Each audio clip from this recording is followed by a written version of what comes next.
Baik, Assalamualaikum warahmatullahi wabarakatuh. Selamat pagi Bang. Di channel YouTube saya, kali ini kemarin kalau saya sudah berbicara mengenai tentang berbagai alternatif yang biasanya digunakan untuk pengganti skripsi. Itu kan banyak, ada yang mulai dari PKM, ada magang, publikasi ilmiah, dan satunya karya seni ya, kalau tidak salah seperti itu. Nah, kemarin yang nanya tentang magang, seperti apa sih prosedurnya biar bisa dianggap bisa menggantikan skripsi. Nah, hari ini saya sudah mendatangkan narasumber yang memang berkapasitas di dalamnya, Pak Agung Suryanto. Sekali lagi selamat untuk gelar doktornya, Pak. Amin. Teman-teman, Pak Agung sudah bergelar doktor guys ya, Masya Allah, semoga saya nyusul, amin amin gitu ya. Pak Agung sekali lagi selamat, semoga berkah. Dan kali ini saya memang akan berbicara mengenai magang ya Pak. Sebenarnya magang yang seperti apa sih yang bisa dianggap menjadi pengganti skripsi? Kalau di sini memang sudah banyak Pak. Ini Pak, monggo Pak. Ya. Nah, Apa yang perlu saya jawab? ya, yang pertama adalah ketentuannya adalah magang kerja yang dimaksud adalah di luar mata kuliah praktek kerja lapangan. Itu maksudnya bagaimana Pak? Bukan magang yang biasa ada di kurikulum atau di itu loh Pak, di ini nggak Yang ada di prodi ya? Ya benar. Oke. Yang pertama terima kasih Bu Wenti ya. Siap Pak Agung. Oke, Terima kasih Pak Agung. teman-teman semua yang nanti misalkan berminat ya Betul. untuk melakukan program ini, sebenarnya program ini kan sudah per April ya, April 2020 sudah 4 bulan dan sudah mulai banyak dari mahasiswa dari berbagai prodi ya yang sudah masuk di biro kami. Ini ada prodi akuntansi, Mungkin bisa dikenalkan dulu prodi bironya Bapak. ya, biro yang kebetulan saya diminta menangani ini namanya Biro Vokasi Training Sertifikasi ya, BVTS, Biro Vokasi Training dan Sertifikasi. Jadi ini biro baru, per saya masuk di September 2019 ya, ini baru belum setahun. Jadi salah satu SK Rektor nomor 054 tahun 2020 itu memberikan kewenangan, kelonggaran pada mahasiswa khususnya di UMG seluruh prodi ya, 31 prodi ini ada pilihan lain selain program wajib skripsi. Jadi ini pilihan tuh nggak wajib, sunah namanya ya. Alternatif ya Pak. Ya, jadi sunnah itu kalau dikerjakan baik, nggak dikerjakan juga nggak dapat dosa gitu ya. Nah, kalau dikerjakan dapat pahala. Jadi apa yang harus dilakukan? Magang ini bukan program reguler di prodi. Kalau di prodi kan ada di ekonomi itu ada program magang wajib sebulan. Benar Pak. Di teknik ada sebulan, di PFKIP juga ada sebulan, di kesehatan juga ada yang minimal sebulan. Maka di program SK Rektor 054 itu yang diberikan tugas ke biro saya ini, itu program minimal 4 bulan.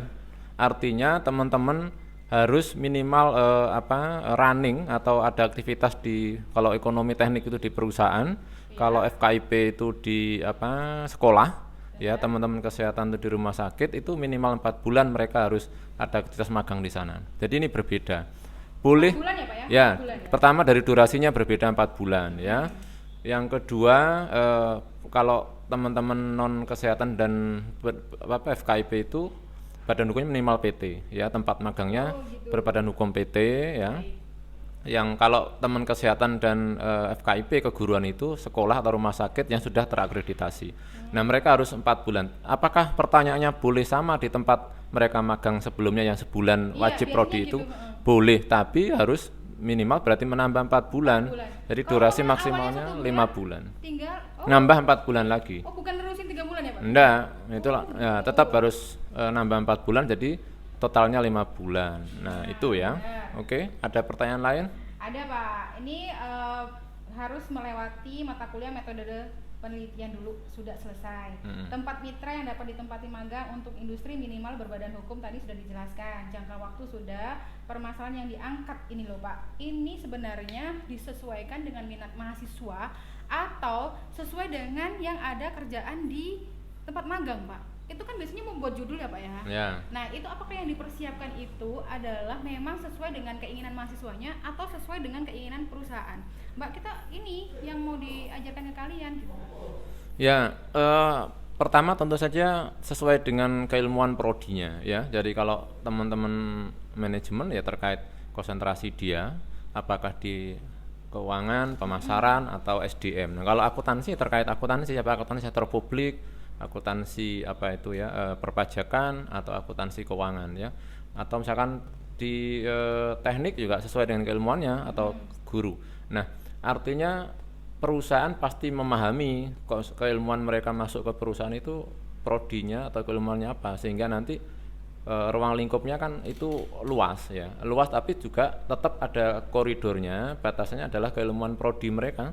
Nggak boleh terlalu melebar gitu ya, Ya, Pak ya boleh panjang lebar tapi tetap dalam koridor bidang. ya dalam koridor keilmuan prodinya. Jadi ditarik ke kiri ke kanan boleh, yang penting tidak melewati batas keilmuan prodinya. Masih boleh teman-teman. Ya. Itu ya yang kemarin nanya itu ya. Aduh Bu, ini kalau umpamanya saya buatnya ternyata saya diterima magang yang bersertifikat itu tidak sesuai dengan bidang saya Bu, gimana dong Bu? Nah ini sudah dijawab barusan.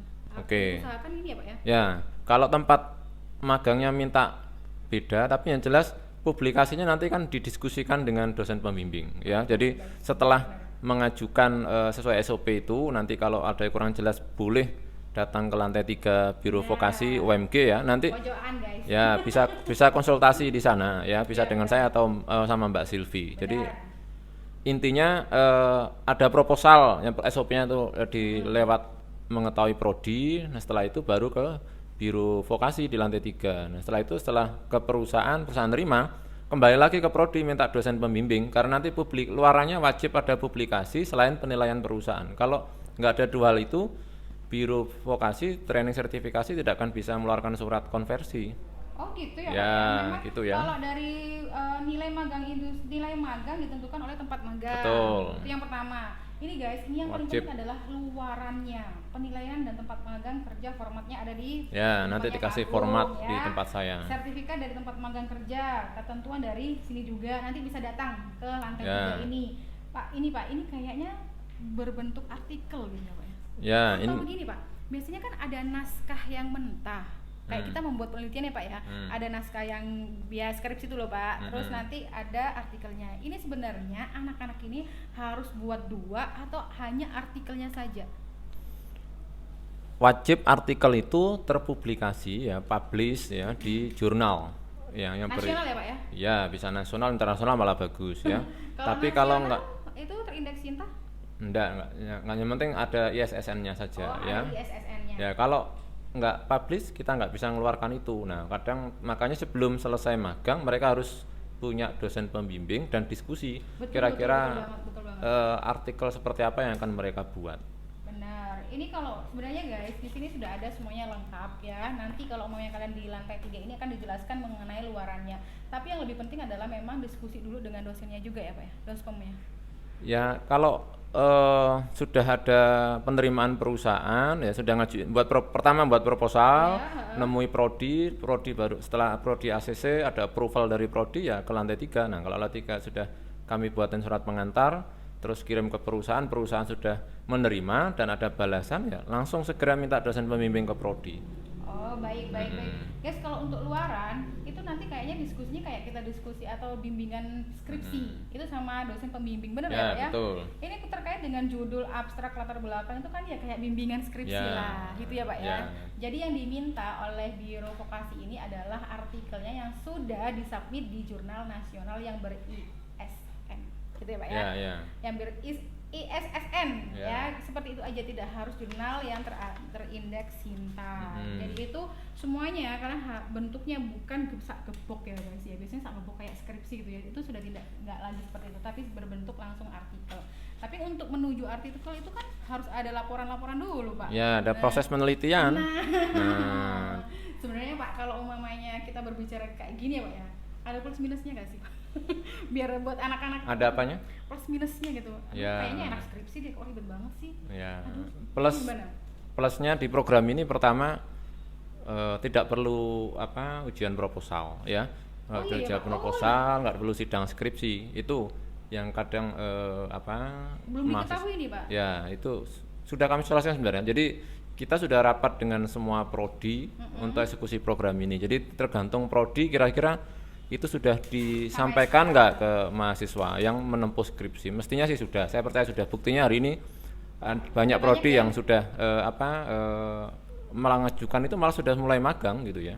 Itu ya kalau yang secara kita jemput bola. Tapi dari misalkan perusahaan ada program magang kayak BUMN ya, magang berkat BUMN, nah itu ya. Petro, ada apa PTPN, nah itu hampir semua BUMN melakukan itu. Nah itu juga bisa juga ditempuh juga gitu ya, diambil. Kalau mereka malah 6 bulan tuh wajibnya. 6 bulan ya, wajib itu dari perusahaan ya Pak ya, Betul. peraturannya ya guys. Ternyata kalau plusnya itu lebih ini ya, nggak ada sidang sempro dan tidak ada sidang skripsi juga Ya. jadi langsung submit Dan biayanya lebih murah, jadi ini 25% dari biaya normal. Jadi kalau skripsi misalkan 800. nah itu yang tinggal 25%-nya, tapi kalau tergantung prodinya ya, dan tiap prodi kan nggak sama. Beda-beda prodi Ya, ya, Pak ya. jadi sekali lagi tergantung prodi ya guys ya, tergantung ini biayanya lebih prodinya. rendah ya dari itu. Oh, itu kalau kalian tanya ini berapa, kita nggak bisa menyampaikan karena setiap prodi akan beda-beda ini jumlah pembayaran untuk skripsinya. Jadi kalau dikonversi ke magang itu juga akan beda nilainya. Jadi kalau bisa kalian langsung aja ke lantai 3 dengan Pak Agung di Biro Vokasi Training dan Sertifikasi ya. Di lantai 3 tuh jelas sekali. Mungkin ada yang mau perlu disampaikan lagi Pak Agung? Oke, cukup sementara ya. Silahkan. Ini kan pilihan, nggak wajib ya. Jadi kalau masih ada yang kurang jelas dan berminat, boleh segera ke lantai 3 ya. Oh iya. Ya. Yang terakhir ini SK Rektor ya Pak ya? Ya, ini rujukannya SK Rektor nomor 054 tahun 2020 per April 2020 Benar ya. sekali. Baik, itu aja teman-teman. Oke. Permisi, Pak. Selamat bekerja. Selamat bekerja, terima kasih banyak buat Pak Agung. Semoga sukses di tempat di vokasi ini dan juga berjalan lancar. Di sini semuanya sudah tertera dengan jelas guys tentang mengenai magang yang bisa mengalihkan skripsi kalian. Jadi kalau pengen lebih jelasnya ke lantai 3 dengan Bapak Agung atau Mbak Silvi nanti adminnya ya. Terima kasih banyak dan assalamualaikum. Salam.